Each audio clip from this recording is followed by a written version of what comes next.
Arrestos en Rusia durante protestas contra la guerra en Ucrania. Más de 800 personas fueron detenidas el domingo en distintas ciudades rusas, según cifras de la organización OVD Info, especializada en el seguimiento de manifestaciones. En Moscú, varias decenas de personas desafiaron la prohibición de manifestarse al concentrarse en una plaza cercana al Kremlin. Algunos elementos de la policía dibujaron la letra Z en sus cascos, un símbolo que expresa el apoyo a los soldados rusos desplegados en Ucrania. El Ministerio del Interior informó que cerca de 300 personas habían sido detenidas en la capital por distintas violaciones del orden público y precisó que se estudiaba la posibilidad de iniciar procedimientos judiciales contra ellos. En San Petersburgo, donde había muchos autobuses de la policía en el centro, los manifestantes intentaron pasar desapercibidos. Varias personas que participaban de la movilización y algunos periodistas fueron llevados por la policía. Pese a la prohibición, grupos de inconformes se reúnen diariamente en Rusia contra la operación militar en Ucrania. Quienes protestan son multados o arrestados. Un periodista estadounidense murió a tiros en Ucrania. Brent Renaud, fotógrafo y realizador independiente de documentales, falleció en Irpin, un suburbio de Kiev, mientras que otro comunicador, también estadounidense, fue herido, mientras circulaban en coche con un civil ucraniano que también resultó lesionado. Alrededor de hace 30 minutos le dispararon a un vehículo en Irpin y hubo 3 víctimas. Un periodista fue impactado en el cuello y murió inmediatamente. Otro periodista fue herido, les di atención médica.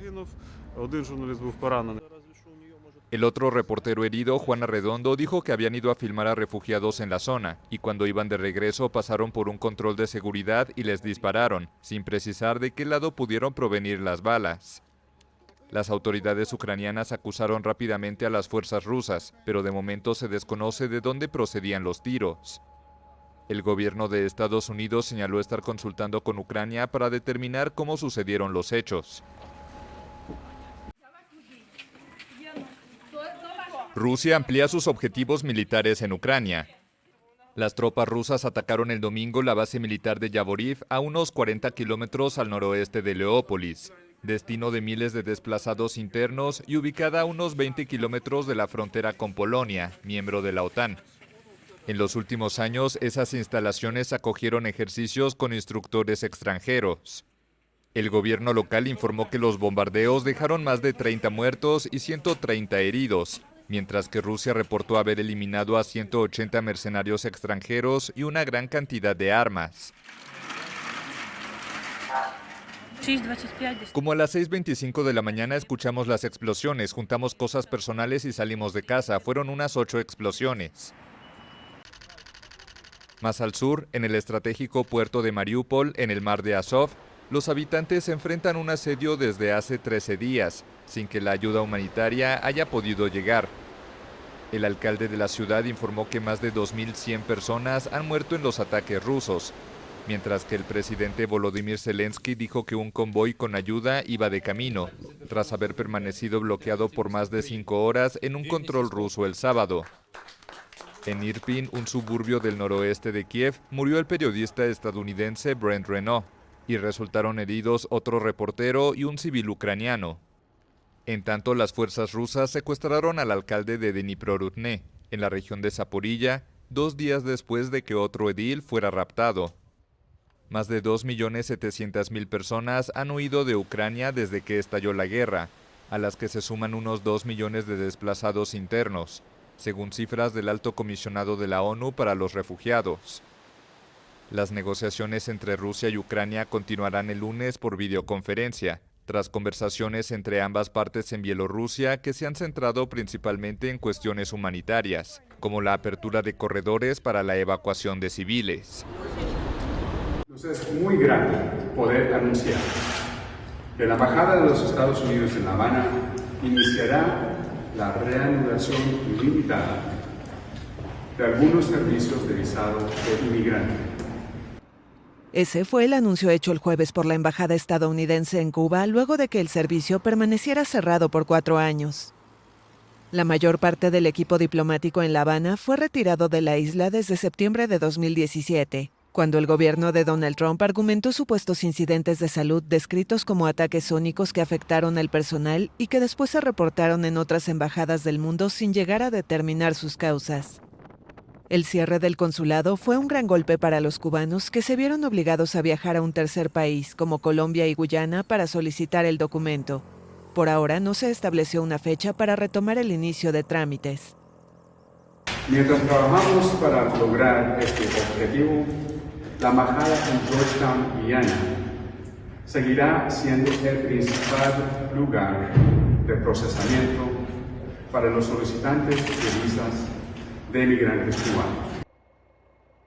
Una gran cantidad de cubanos busca emigrar, mientras que su país enfrenta su peor crisis económica en casi 30 años por los efectos de la pandemia sumados a las sanciones de Estados Unidos sobre la isla. El exdirector de la Policía de Honduras, Juan Carlos Bonilla, fue detenido el miércoles.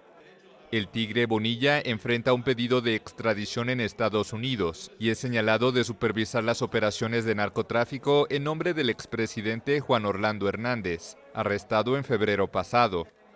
El exdirector policial fue trasladado a la sede de las Fuerzas Especiales de la Policía, conocida como Los Cobras, donde también está recluido el expresidente Hernández. Va a ser trasladado a Los Cobras. Y la audiencia va a ser en la Corte Suprema mañana a las 10 de la mañana.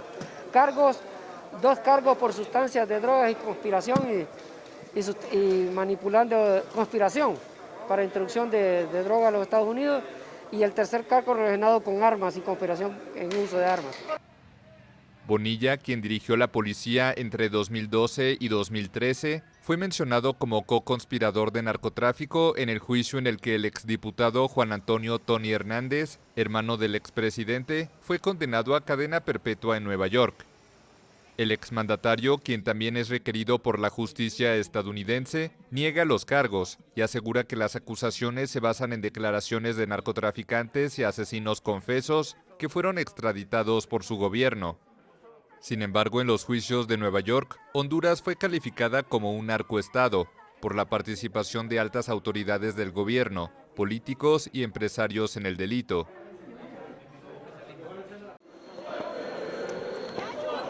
Alrededor de 1,000 serbios se manifestaron en Belgrado el viernes en apoyo a la invasión rusa a Ucrania. Ucrania está siendo liberada actualmente de los neonazis, no hay nada más que decir. El sistema occidental penetró en Ucrania. Los rusos o hermanos lo están liberando. Esperemos que esté liberando al mundo entero. Los oradores fueron un líder del movimiento ultraderechista extremista de Obraz, oficialmente prohibido, junto con un activista que organizó las llamadas patrullas populares con el objetivo de intimidar migrantes. Los manifestantes corearon la hermandad de los rusos y serbios y mostraron el criticado cartel Z, un símbolo que a menudo se muestra en los tanques y vehículos rusos durante la invasión. Tanto los cristianos eslavos como los predominantemente ortodoxos serbios y rusos han compartido relaciones fraternales durante siglos. No puedo decir que estoy feliz por lo que está pasando. Estamos en estado de shock. Hermanos matándose unos a otros. Es una tragedia, pero esto tenía que hacerse. El mal ha llegado a las fronteras rusas, y si no fuera por esto, habría habido una guerra mundial. Así que esto es mejor que esperar un conflicto mayor. Serbia, aspirante a miembro de la Unión Europea, que al mismo tiempo mantiene fuertes lazos con el Kremlin, condenó la invasión rusa a Ucrania, pero se negó a imponer sanciones a Moscú. Rusia también controla la industria petrolera del país balcánico y ejerce el poder de veto que bloquea efectivamente el reconocimiento de la región disidente de Serbia de Kosovo en las Naciones Unidas. Grupos de derechos humanos han acusado al presidente serbio Aleksandar Vučić de erosionar la democracia, incluyendo restricciones a la libertad de prensa y socavar las instituciones de manera similar a Moscú.